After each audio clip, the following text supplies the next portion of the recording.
record the session. Sorry. Okay. Now it's fine. Okay. No issues, sir. Thank you, Ramesh. Thank you, Ramesh. Thank you very much.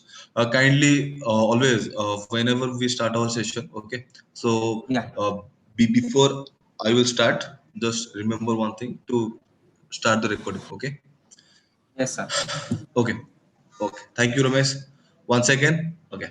So, according to the concept of transport layer in OSI model, we have two protocols. One is the connection oriented protocol, and second one is the connection less protocol. Okay. And once again, like you can see in both the model, there is only one layer, which is the transport layer, is remain constant among them. Okay, so Yes, sir. specifically in both the layers, transport layer remains same. So that's why the concepts, all the concepts should remain same on both the models. Okay, so regarding our TCP or IP model, we also having two protocols. One is the TCP and second one is the UDP, where the TCP stands for the transmission control protocol and the UDP stands for the user datagram protocol.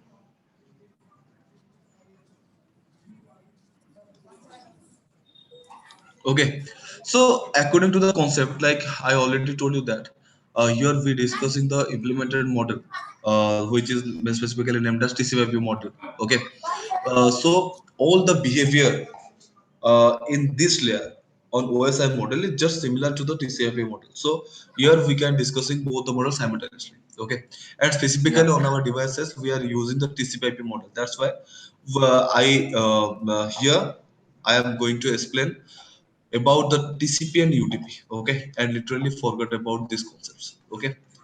Actually, the TCP is very similar to connection-oriented protocol in OSI model, okay. And what does it means? Like, what does it means whenever we call connection-oriented? Connection-oriented simply means that whenever we want to share information between our devices and the devices before sharing any information, they created a reliable connection between them. Then that particular way is specifically named as connection oriented protocol. Okay. Like that specifically task performed by the protocol is named as the connection oriented protocol. Whenever in the real field scenario we are using the TCP to doing these things. That's why TCP is the connection oriented protocol as well. Whenever we are using TCP to create to sharing the information between our devices, then definitely our devices are created a reliable connection before they are sharing any information with each other. Okay, so the TCP is specifically named as the connection oriented protocol. Okay, and the last Yeah. one is sorry, and the second one is about the UDP, and UDP stands for user datagram protocol, which is also named as connection less protocol. Okay, so accurate, what does it means? Like whenever we tell connection less, whenever devices using a connection less protocol or UDP to share information with each other, well, sorry, to sharing information in between them, then before sharing the data, they don't create any reliable connection between them. Okay, so these are the specific protocols by which we are using them to create or to share information our sorry to share information in between our devices. Whenever we are choosing the TCP, then the devices make sure that the connection is reliable whenever they wanted to share information with each other. But in the case of UDP, it doesn't make sure that the connection is reliable or not. It simply forward the data directly. Okay, so this is the Yeah. very basic difference between TCP and UDP. Okay, so the very important thing is that TCP create a connection. The TCP create a reliable connection. Okay, so what does it means? Like reliable, I already discussed with that. Whenever yes, sorry, Ramesh, just give me 2 minutes. Yes. Okay. Actually, Okay, here is sir. some internet issue. Yeah, here is some internet issue. So just two Okay. minutes.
Hello.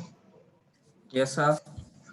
Yeah, Romesh, I'm extremely very sorry. Actually, actually uh, in my office we are suffering from some internet issues. That's why we No, call the ISP to resolve that issue.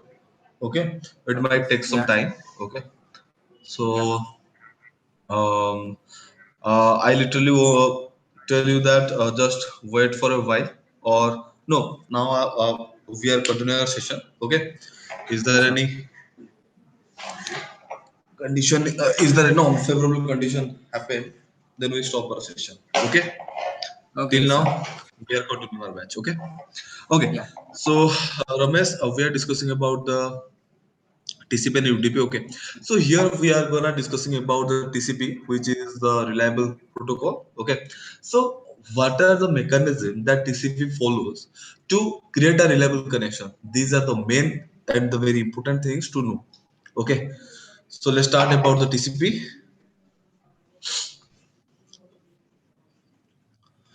So, the reliable connection or to create a reliable connection over TCP follows specifically four types of services. Okay, the first services is the segmentation and the sequencing. We can write it in the very short form is seg and sec.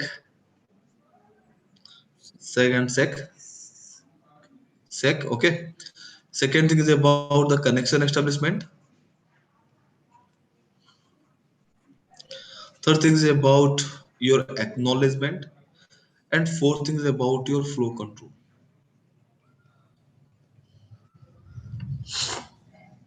Okay, so first we are gonna discussing about the segmentation and sequencing process. Okay, what is it? Like whenever you take an example, like I have two systems. One is A and second one is the B.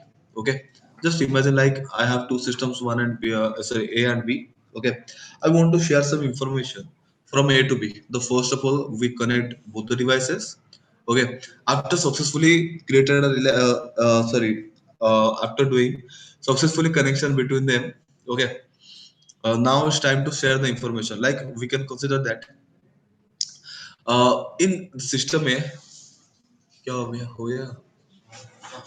Sorry, Ramesh. Yes, sir. Actually, he's now coming to reset the router. So just give me some time. Okay, just give me some route. Just give me some time.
ठीक, इसको बंद करो, दरवाजा बंद करो, दरवाजा बंद करो, दरवाजा बंद करो.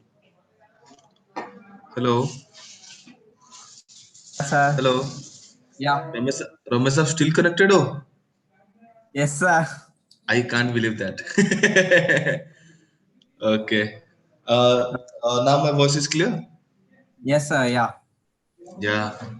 Actually, it is a very long time to do the correct connection of internet.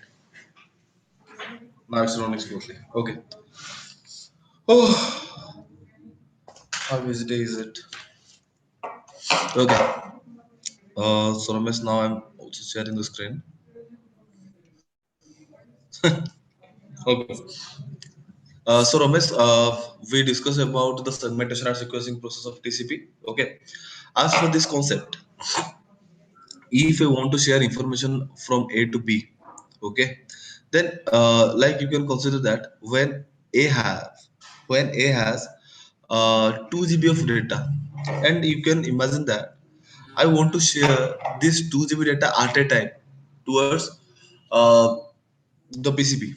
Okay, so then now you can see when I directly process this 2 GB amount of data, then the CPU utilization of system A is extremely high, and also the path utilization is also high, also very high. Whenever at this time when the data travel in between this link, in between this path, and the PCB wants to share some data with PCA, then then that particular data should not be able to share with PCA because already PCA send a huge amount of data in that link. Okay, maybe somewhere the data collide with each other and the data will not able to reach or to negotiate between them. Okay, Yes, so sir. to dilute or to mitigate all these problems, so systems follows a rule which is named as segmentation. Okay, so what is segmentation process? What the segmentation process is? The segmentation process is like we implement a global condition over all the available interfaces on our devices. Okay, like Yeah. okay, like on our system we have a condition named as MTU. MTU stands for maximum transmission unit. Maximum transmission unit. Okay, as per this concept, all the interfaces having a system should able to share information uh, within a time with a certain period of time is 1500 bytes. Like one system can able to share 1500 byte amount of data in a particular time. Okay, not more than of it. Okay, Yeah. so after putting this global configuration or this global amount on the exit interface or the communication interface, then whenever we wants to share this 2 GB amount of data with system A, then sorry with system B, then system A is not able to send directly the whole data towards PCB. Okay. Ramesh, just give me 2 minutes. Good evening, sir. Batch ले रहा हूँ sir. कल से office आ रहे हो? वो ऋषभ नहीं आ रहा ना, छोड़ दिया आज, तो आपको बोला थी इस वजह से. आपके रूम पे रचित आएगा, इसके रूम पे. हम्म, ठीक है सर, मैं बोलता हूँ. ठीक है. हम्म, हम्म, ठीक है. सर वो तो मुझे पता नहीं, देखना पड़ेगा. ठीक है, चलो सर. ओके सागर, नॉइज मत कर. Okay, so Ramesh, now you can see. Yes. So whenever PCA wants to share the whole amount of data with PCB, then as per the condition of MTU, the system does not able to do it. Okay. So Okay. how the whole amount of data should able to share with system B? So to doing these things, PCA just do a process named as segmentation. The segmentation is a process by which the whole data divided into a smaller pieces. That process is named as segmentation. And after successfully doing the segmentation process, the smaller amount of data is identically named as segment. It is just a terminology by which we can identify the data in transport layer. Okay, so the segmentation is the small amount of that the small amount of data that we are getting after performing or after doing the segmentation process. Okay, Mm. so these smaller pieces of data now can easily processed by the system A where the CPU utilization is very less, and whenever the data travel in between those devices, then the data should utilize the minimum amount of path. Okay, so at Right. that time, whenever PCB wants to share some information with PCA, then both sided communication is possible. Okay, so all the problems should mitigate easily, but one global issue should raised. What is that issue? Like you can consider that, Ramesh, whenever I want to share a sorry, I want to share a paper, but before I give it that, sorry, give it to you, I simply got the whole paper, the whole white and the plain paper into very smaller pieces, and I will tell you that arrange it whenever it was uh, in my hand. Okay, in this situation, so to doing these things, to arrange the smaller pieces of paper in a proper appropriate way to create a whole paper, it is a it is a very difficult task. You can't able to sure that which piece of paper is exactly settled down with the exact position. Okay, it is quite difficult because uh, the smaller pieces of paper doesn't have any identification. Okay, so here here the segmented data whenever uh, carried by whenever received by PCB, then PCB simply arrange the data into random position, and the data that I uh, sent from PCA is exactly not the whole data that I get here from PCB. The data completely differ to each other. Okay, so to clarify that the data that I that I share with PCB is the same data. So after doing the segmentation process, we are simply doing the system simply doing a segmentation process, which is known as the identification process. Segmentation in this process, the segment after exactly performing this segmentation process, PCA simply adding some numbers over this small segment. Okay, so this number adding process is named as the sequencing process, and the main thing to doing this task is to identify the segment. Like whenever the four number of segment received by PCB, then PCB can easily able to get that there are three remaining packets are uh, are there before the segment 4. So it simply empty it simply plays the four number of segment uh, to leave some distance, and whenever it simply further shared the 1 2 and 3 pieces, three number of segment data, then it simply arrange the whole data in a right way, in a perfect manner. So after successfully arrange the whole data, then we can easily confirm that the whole data that I share from PCA to PCB and before segmented the data of PCA is just similar to the data received by or to rearranged by the system B. Both the data are exactly same. Okay, so these are the basic process that TCP or whenever we use the reliable protocol, sorry, whenever we are using the reliable protocol to share information, they simply it's simply it's simply using this various process. It simply uses the various processes to clarify that or to manage the flow of information between them.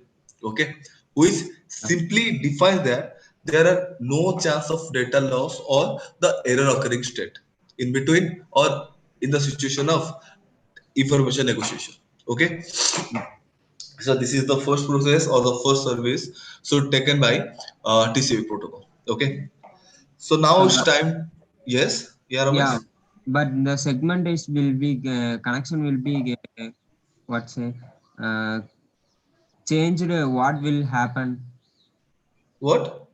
The segment will be changed. The What? segment will change. No, no, no, no. Yeah. After doing the segmentation process, okay, the smaller pieces of data is named as segment. Okay, and Okay. to identify which segment is situated after which segment or before which segment, we simply use the sequencing process. Simply is the number adding process, okay, by which the other side system should able to get what number of segment is that the particular system should received by. Okay, so Okay. it simply arrange that particular pieces of data in a right way, and we simply get the whole amount of data, okay, in a perfect manner. Okay, Yes. okay. Anything on? No, sir. Clear? Yes. Okay, so we are simply discussing about the acknowledgement and the flow control. Okay, we simply leave the connection establish process because it is taking at least of 1.5 hour. Okay, that's why we stop this. Sorry, we will continue this particular process in our next class. Okay, but now Yeah. we are discussing about the acknowledgement, the flow control. Actually, the acknowledgement is the process which confirm that the connection is reliable or not. Okay, like whenever take an example. Okay, Ramesh, do you have any friends? Yes, sir. Uh, uh, can you tell me the names, Uh, specifically the two names of your any friends? Ilango Gautam. Gautam. Yeah. Okay, so this name is Gautam, and second one is Ilango. Ilango. Yeah. Is he Indian? Yeah. Yes, sir. The name is like something different. Ilango, like South African name. Just Little bit like that. yes, Lango. Okay, leave it. So like, okay, so Ramesh, you simply give you like you carefully understand these things. Okay, we Yeah. are taking an example. Like whenever Ramesh, you want to give me 5,000 rupees, here I am. Okay, so you simply give 5,000 rupees to Gautam and tell him to transfer that money to me. Okay, and Gautam do it or not. Okay, Gautam doesn't get any reply to you. Okay, and after some time you simply again give the 5,000 rupees to Ilango, and Ilango send that money to me.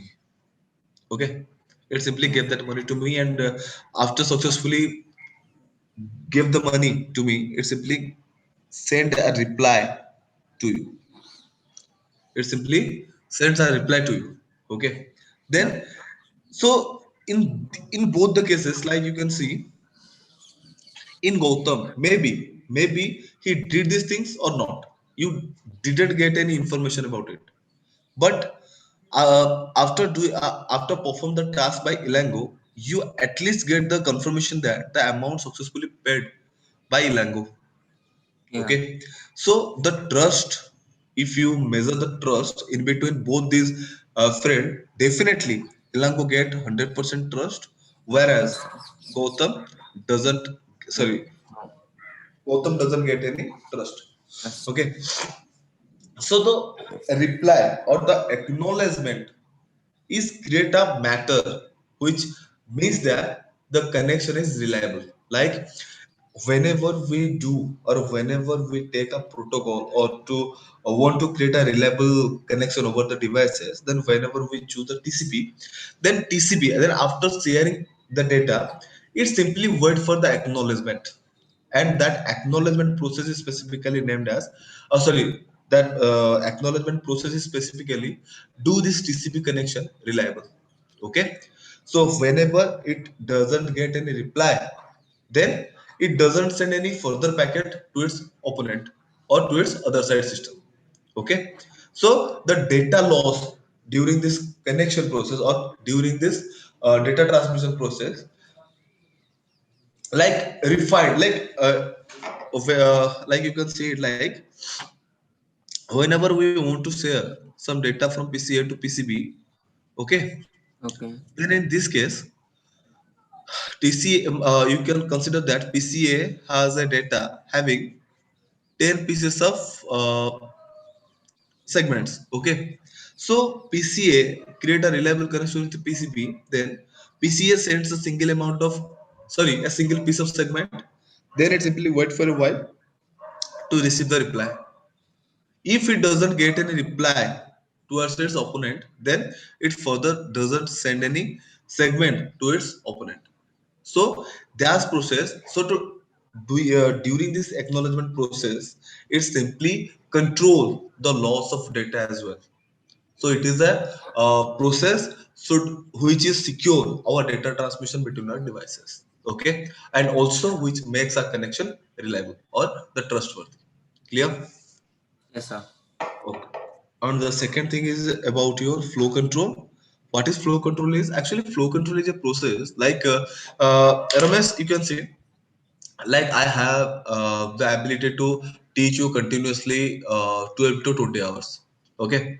Yeah. But as a student, do you have that much of ability to read continuously after 12 to 20 hours? Is it possible? No, it No. is not possible. No. Okay. So first, whenever I started the session, then I simply discussed with you that I have that ability to teach you, and you share the ability to that like sir, I have near about 2 to 3 hours. Okay, to memorize all the things that you teach me during these 2 to 3 hours. I perfectly get it on my mind. Okay, so on that things, on the basis of that things, I simply reduce my potentiality into 2 to 3 hours, and I started teach you. And at that time, all the conversion, all the session that all the information that I shared with you, that you can perfectly get it, and you simply memorize all the things properly, and you can definitely be able to understand all the things clearly. Okay, Yes.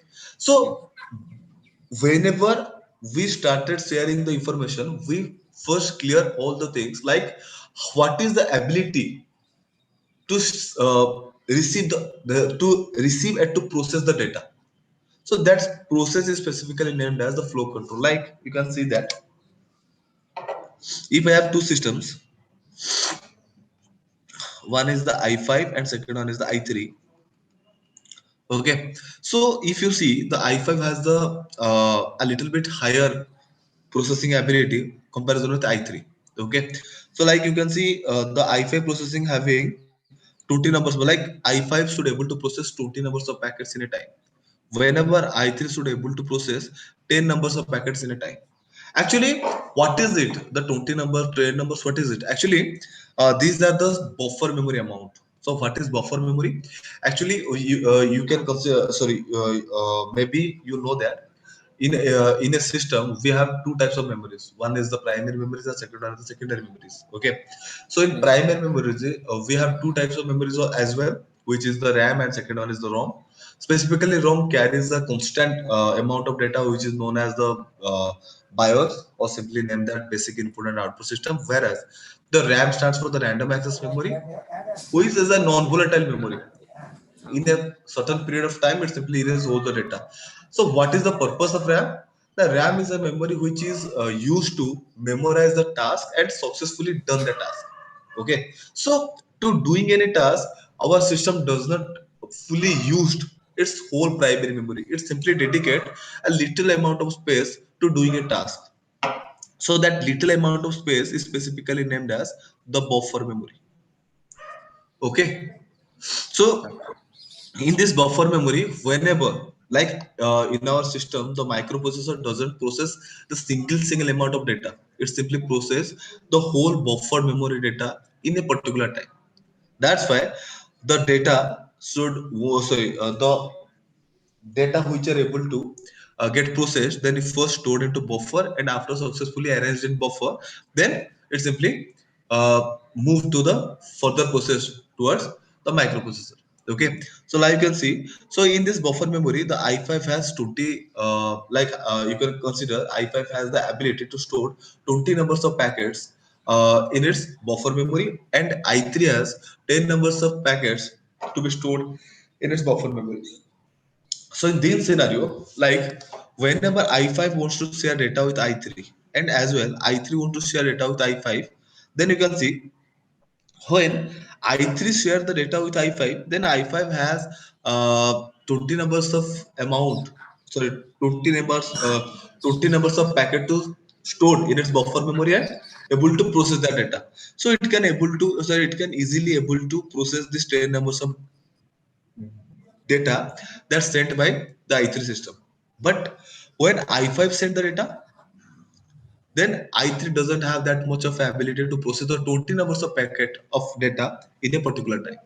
So okay, so in a network connection, there are sorry, whenever our system goes through some data loss process, then that process is not the perfect process, or to that particular connection is not reliable connection. Okay, so to doing this connection reliable, both the system share its own buffer memory ability with each other. Like whenever i5 or i3 started sharing the data, before sharing the data, I3 simply share the buffer memory information with I5. Like I have the ability to, so I have 10 numbers of information ability to store in my buffer memory and also to process it.